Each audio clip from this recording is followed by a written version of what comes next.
Muito bem, hoje eu vou falar sobre Epicuro, um pouco mais sobre essa escola, que é uma das duas grandes escolas do período imperial da cultura grega, ou de uma cultura de maior região, né?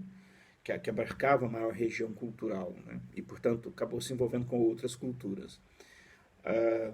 O epicurismo, então, é uma dessas duas escolas, a outra é o estoicismo, e para a filosofia da educação é importantíssimo, a meu ver, porque era uma resposta que atendia às novidades, eu diria que mais amplas daquele período e que hoje nós poderíamos chamar de mundo globalizado.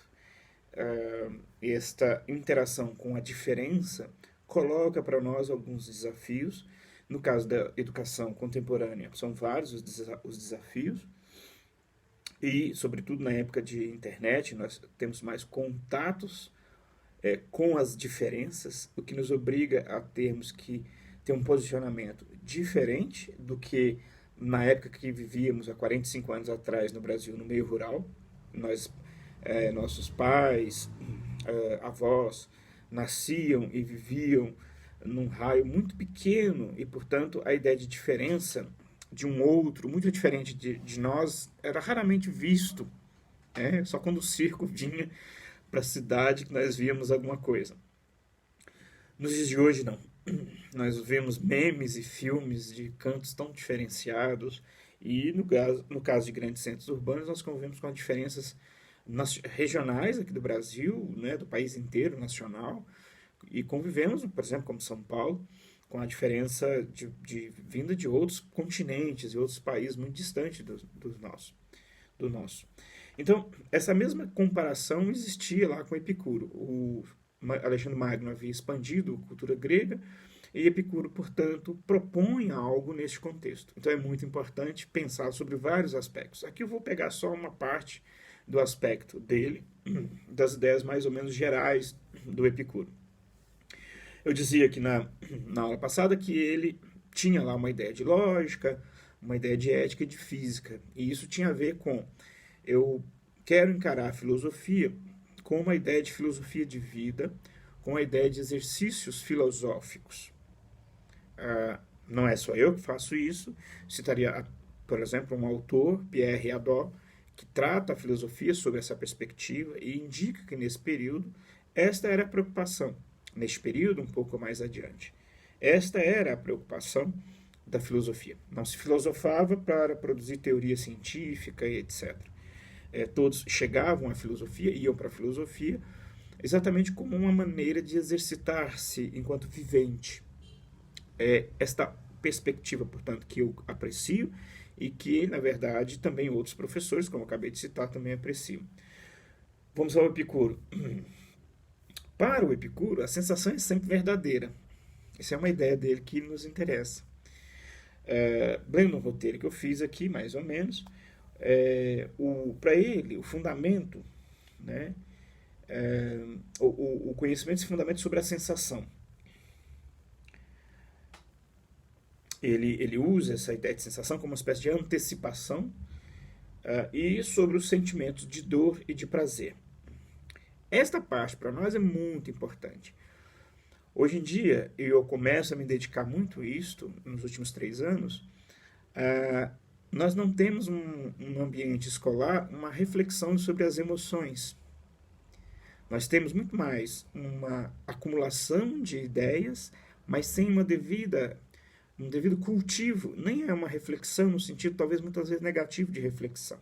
Mas nós não temos um espaço para um cultivo do que seja as nossas emoções, por exemplo. No caso aqui, dor e prazer são emoções, são sensações físicas, ou sentimentos como um todo aqui. Isso, para Epicuro, era importante. Né? A sensação nasce do impacto de fluxos de átomos provenientes dos objetos sobre nossos sentidos, os quais, nessa relação, têm um papel passivo e mecânico, de modo que a marca do mundo externo, ou pelo menos nos eflúvios, registrada pelos sentidos, é perfeitamente correspondente ao original, tanto que Epicuro pode afirmar que a sensação é sempre verdadeira e objetiva. o Epicuro está afirmando isso aqui numa perspectiva, isso tem uma longa história, e chega aos nossos dias. Dentro da filosofia, nós temos uma área chamada fenomenologia. Tem a ver com fenômeno. E esta conexão lá daquela escola com esta corrente de hoje é possível ser feitas, temos diferenças, avanços, etc. Mas, traduzindo em miúdos, é importante se a criança chega, por exemplo, e isso precisa ser resolvido, com a sensação de fome. E aí eu estou falando que às vezes não é necessariamente num cenário de crianças pobres, que a gente já supõe que elas não têm o que comer. A gente tem que ficar um pouco atento, porque até mesmo em classes médias e etc., a criança pode, um adolescente, sair de casa sem tomar café. Porque por uma série de fatores, ele tinha que fazer, ele não fez, naquele dia não tinha, e ele chega com fome na sala de aula. E eu, como professor, preciso ter essa capacidade de sentir isto e saber que naquele dia aquele aluno não vai poder render alguma coisa. A minha atitude diante dele modifica-se completamente quando eu estou um pouco atento e desconfio, e se até mesmo ele me disser algo, eu consigo compreendê-lo. Eu consigo compreendê-lo e a minha atitude como pedagogo, como professor, vai ser totalmente diferente. E isso temos uma definição a partir de Epicuro, tão antiga assim, né?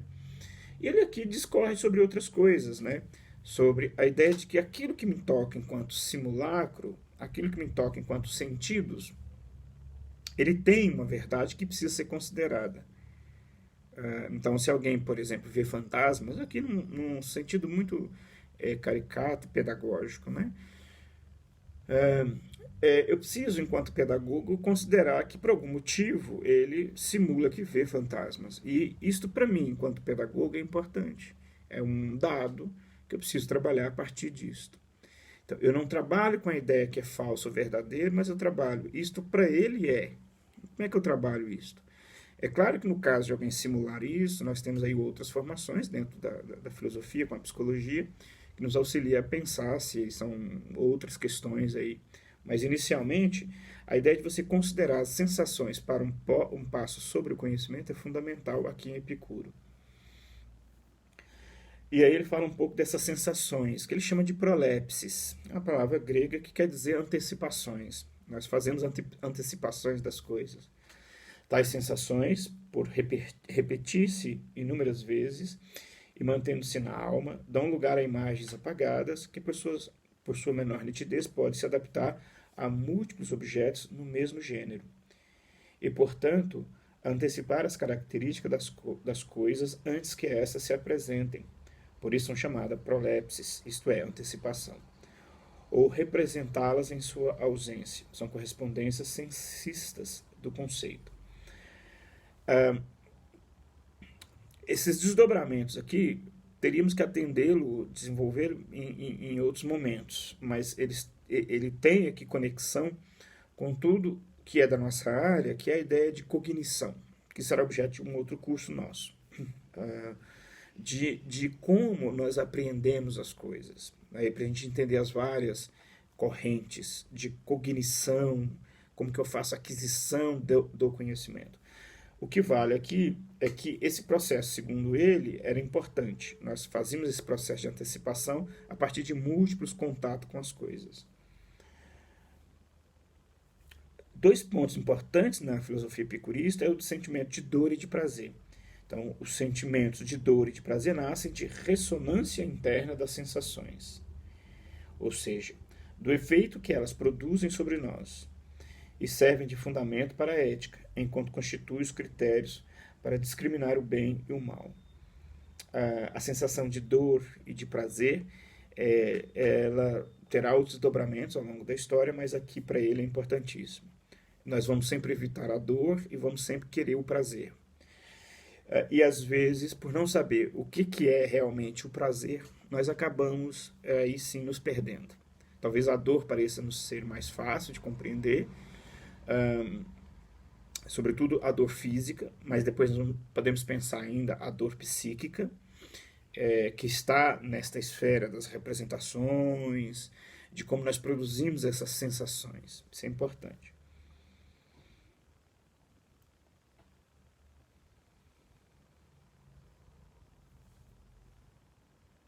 E aí ele continua em outros desdobramentos que aqui para nós, nesse momento, eu julgaria suficiente, e eu falaria em outro momento do que seria a física, né?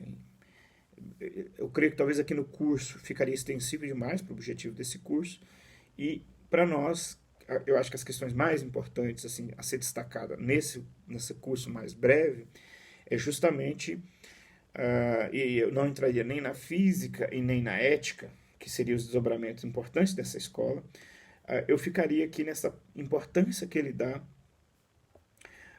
para que as sensações são importantes para o existir humano. E nós, obviamente, procuramos a felicidade. De uma maneira muito diferente, e aí com desdobramentos mais aprofundados, esse tema da felicidade também já existia, tanto em Platão quanto em Aristóteles. Nós não podemos esquecer disto. Por hoje, sobre a filosofia epicurista, portanto, eu concluo nesta ideia de que no processo educacional as sensações são importantes, e as sensações, como educador, que nós temos que cuidar sempre, as sensações da felicidade. Nesse sentido, um ambiente escolar, por exemplo, bonito, agradável, é importante. E relações amorosas agradáveis, relações amorosas que inspiram confiança e não terror e medo, são importantíssimas no processo segundo a percepção epicurista. Muito obrigado, até a próxima aula.